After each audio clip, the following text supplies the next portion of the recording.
coming up today on YOLO, Texas. Well, we think Winnsboro is very magical. We are an artist community.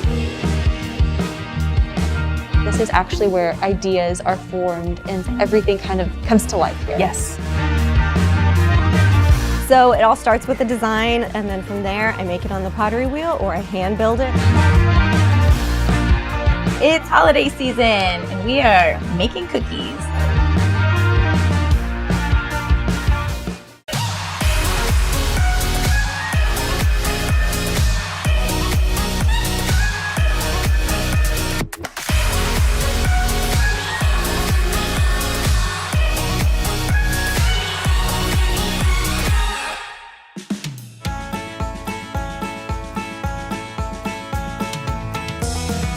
My first time in Winnsboro for the Winnsboro Art and Wine Fest.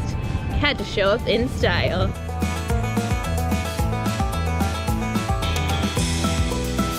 Oh, those are cool. Those are really colorful. More wine. I'll be back for that. Ooh. I think this is what my husband's getting for Christmas. Don't tell him.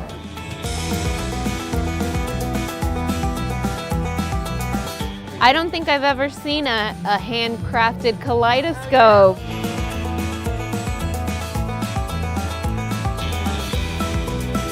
Might as well do some shopping while I'm here. If this doesn't say Winnsboro, I don't know what does.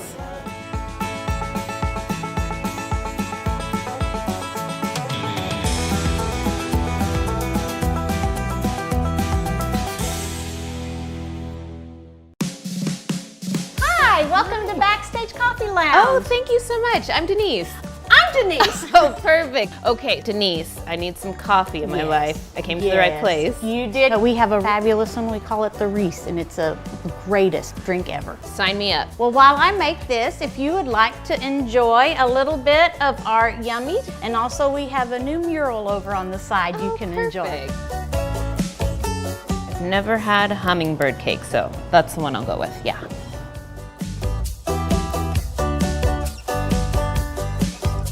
Here is your drink. Oh, very good. This is gonna give me the energy to get through it, Yes, right? yes, Perfect. it is. You can also come right back here and do some wine tasting with Valet della Pace here. Hey Cheryl, how are you? I'm good, Denise. Rumor has it you're the queen of Winnsboro Art and Wine Fest. What do I need to know? This is our 13th year at the festival, and it's grown from a very small festival to last year we had over 5,000 people. We always have over 50 to 60 artists from all over the state of Texas. We've got a lot of local foodies. They have locally grown and made barbecue sauce and oils, and then we have wineries. Make sure you have your wallet and just enjoy yourself. I've never been to the festival. This is actually my first time to Winnsboro as well. This place seems so much more eclectic than I expected. Can you tell me a little bit about the city? Well, we think Winnsboro is very magical. It's just a beautiful city. We are an artist community. We just are trying to grow the arts, which sometimes in maybe a larger town, it's not as important. But in a small town, it becomes who we are. It's definitely a place that you need to put on your list of places to visit in Texas. And it's so welcoming. I think every single person that I've passed has said hello to me and asked me how I'm doing. Yes, we trained them to do that. So we are in Texas. Well, Cheryl, you have got me ready for the Winnsboro Art and Wine Fest. I've got my coffee from Backstage Coffee Lounge. I've got this sweet treat. Check out this hummingbird cake from Chatty Cathy's Confections. You want to take a bite with me? Yes, ma'am. Oh my goodness, so good.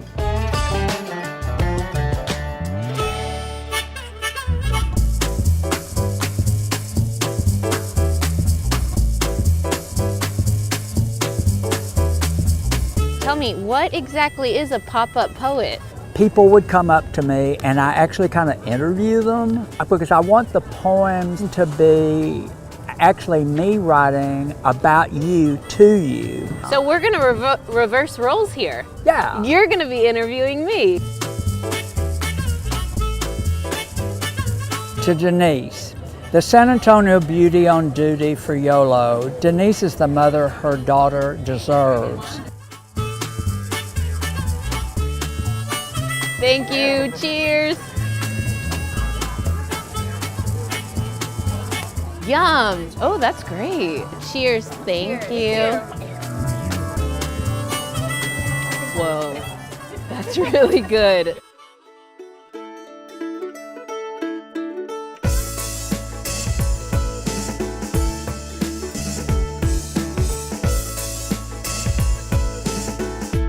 Chris, this place is beautiful. I feel the energy just walking in. Tell me about the art gallery.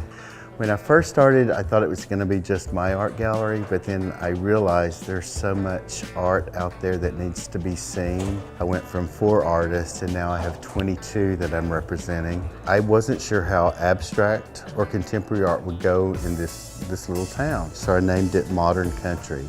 So we are a modern contemporary style gallery in a country town.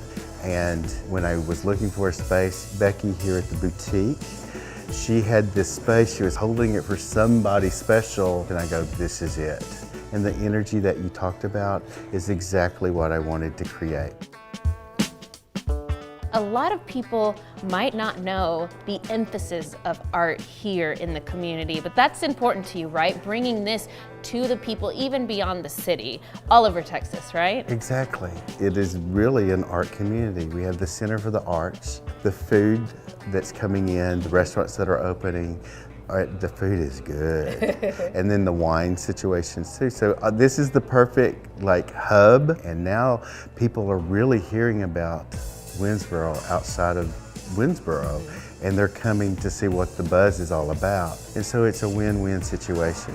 This town is magical.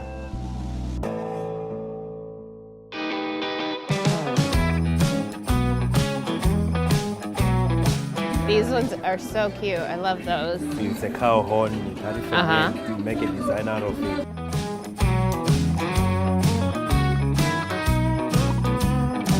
Now, I do photography for the last 15 years. It started when I started adopting children. So I've had 99 foster children, and they would come to us and they would not have any pictures. So I have a gift to people who are adopting children, but I also help out the animal shelters in this area to help their dogs get adopted for the holidays.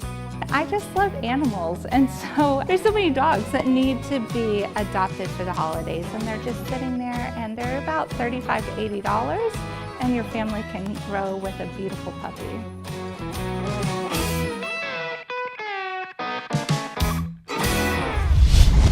Next on YOLO Texas, we're giving you an exclusive look at James Avery. Today we are here in the heart of the Hill Country in Kerrville, home to the iconic James Avery Artisan Jewelry. Now, we've been here before during the holidays, but today we're going to take a deeper dive into this family-owned company where everything is made here in Texas. All right, Lindsay, thank you for having us out here again. I'm very excited for our trip out here today. But first, let's talk about where we're standing. We're in the visitor center and retail store. Yes, so this store is here in Kerrville. It's on our main headquarters. 5 years ago, we added a really neat visitor center that showcases all the things we do from design and manufacturing right here in the Hill Country. And then it also talks a lot about my granddad's legacy. So people that love the brand want to know that, and they want to see it firsthand. So we do that here in our visitor center. We start here with how the process begins, right? An idea, inspiration from our designers, and we take our customers through how the process of design works. So once we have an inspiration, we sketch. These beautiful artists Wow. do such an amazing job, so we talk about that. Have you sketched anything before? Oh gosh, I tried to sketch a Texas here, sitting at this bench, and I'm like, okay, that's the artistic part might not be my, my forte. And then we go into how, from a design, we create models and molds, and that preps us to be able to do all the manufacturing in-house as well. Very cool. Then in manufacturing, you know, what's really neat is some of these processes we've been doing from the beginning, 60 years, like hand hammering, Wow. Shaping and forging. I hope you'll be able to get to try some of these today. And I think customers love that part of it. Oh yeah, absolutely. I know, I love it. So then you get into a little bit more about my granddad's life and his legacy. Right. Really focused in this area about his early life before he got into jewelry making. Some students came in and actually asked, I want a cross. Is there something you can make? Can we make jewelry? And he said, sure, I can learn that. So he got a book from the library and taught himself how to make jewelry. And then from there. So perfect. And that design is still in the line today, which was pretty cool. The very first cross that he made. Oh my gosh, can you show it to us? Yeah, I'd love to show you. Oh, look. Oh, is this it? There it is. Wow. Yeah. Oh my gosh, that's pretty awesome. And it's a great design, right? All It's started timeless. there. Yeah. It's so classic. James Avery is not just a brand. It's got a meaning. It's about meaning, connection, family, and community. Can you talk a little bit about the ideals that the brand was built on? Absolutely. So that's a huge part of my granddad's legacy. And really, when he started, it was faith-based, and it was about connection and creating designs that related to people's lives and the events in their lives and what was important to them, their family, their friends, their faith. And we've really focused on staying true to that. And you'll see that same love and passion for creating meaning through the designs that they do and the jewelry that they craft. So in this building, this is actually where ideas are formed and sketches are drawn and everything kind of comes to life here. Yes, so there were 4 words that were really meaningful to Mr. Avery, and he wanted to make sure that the design team really kept them in mind as we were working. And as you can see, they're front and center kind of in this room for us to not forget about them. We were just at the Design Center, and now we're here at one of the many James Avery Craftsman Centers where we're going to see those ideas come to life.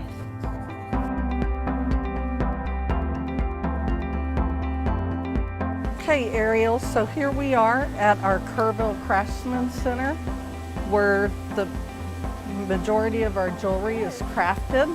You said prepare to be amazed, and you were right. This is amazing. It is amazing, and it's beautiful. A lot of detail went into making this space feel homey. Yes. And not like a warehouse. Yeah, absolutely. I mean, the natural skylight, you feel at home here. We are here about to witness hand engraving, correct? Correct. Can you explain the process and what it actually is? Yes, so hand engraving is a very high-level skill. We only have a few that can do it, and how they start the process is they will sketch out a pattern on the piece. Then they take what we call a graver, and that's like a little sharp knife that actually cuts the metal and lifts the metal up and engraves the piece. Those are nice earrings. They are beautiful. Did you make these? I make this. I'm gonna do one for you so you can. Okay. So that's the earring? Yes. Oh my And god. then we're gonna hammer it. Okay. We're gonna switch on this part. Oh, okay.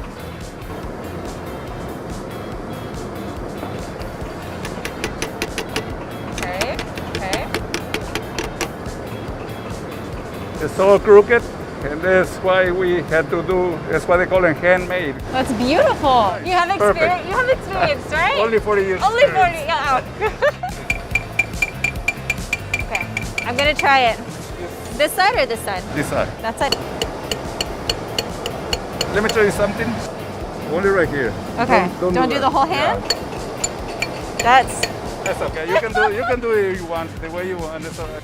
Celebrating life through the beauty of design, that is James Avery. Any piece that you purchase not only has special meaning to you, but it has special meaning to those who created it.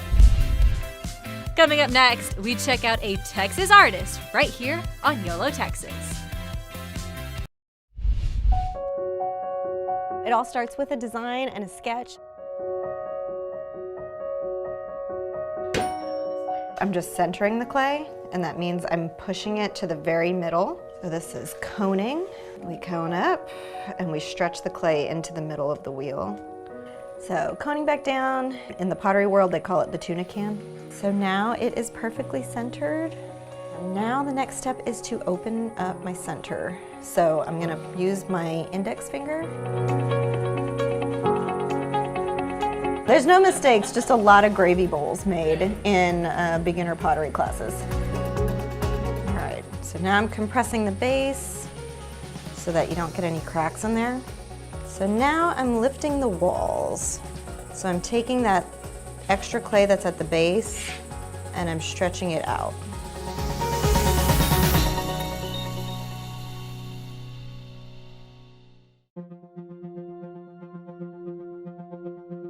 I started off teaching art. My degree is in art from UTSA, and I never got to take ceramics when I was in college. Unfortunately, in 2013, my mom was diagnosed with brain cancer, and she was also an art teacher. And after she passed, I kind of decided, like, I don't want to leave anything that I ever wanted to do left undone. Yeah. And so I signed up for a beginner wheel throwing class in ceramics, and after that very first time sitting down at the wheel, I completely knew that it was what I wanted to do. And so I kept teaching art and sharing my newfound love for ceramics with my students until at the end of my 12th year, I resigned and decided to take Elise Cano Ceramics full time. What is the process like? So it all starts with the design, and then from there I make it on the pottery wheel or I hand build it. It goes into the kiln. They get fired to anywhere between 2,000 and 2,200 degrees Fahrenheit. Then I glaze them and fire them again, and then I'm ready to share them out with the world. So I have to ask the question because we're all thinking it. Is it anything like the scene from Ghost? That is probably my most asked question. I know, I had to do it, yes. So, sort of, except my husband's not allowed in my studio. And the music's not playing constantly. Yeah, no, I don't keep that song on loop. I had to throw that out there. So for folks that are new to your products, what else can we find from you? So I'm really inspired by traveling, and so I try to bring that back into my work. About a year ago, I developed my coil handle, which is really different from anyone else's, and I really wanted to make something totally different than other potters and make it really unique and special.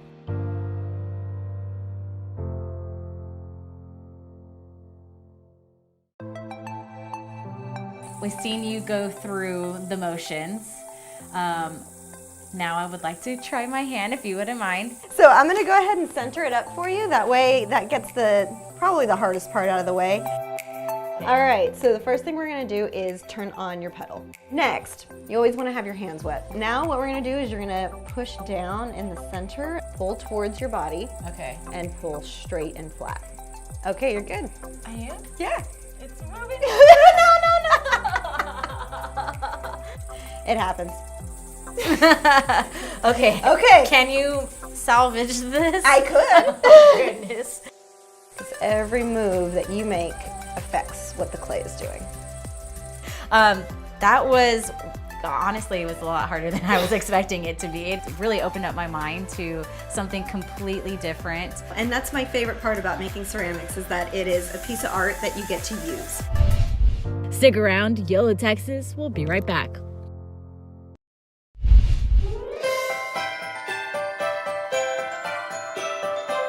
It's holiday season and we are making cookies.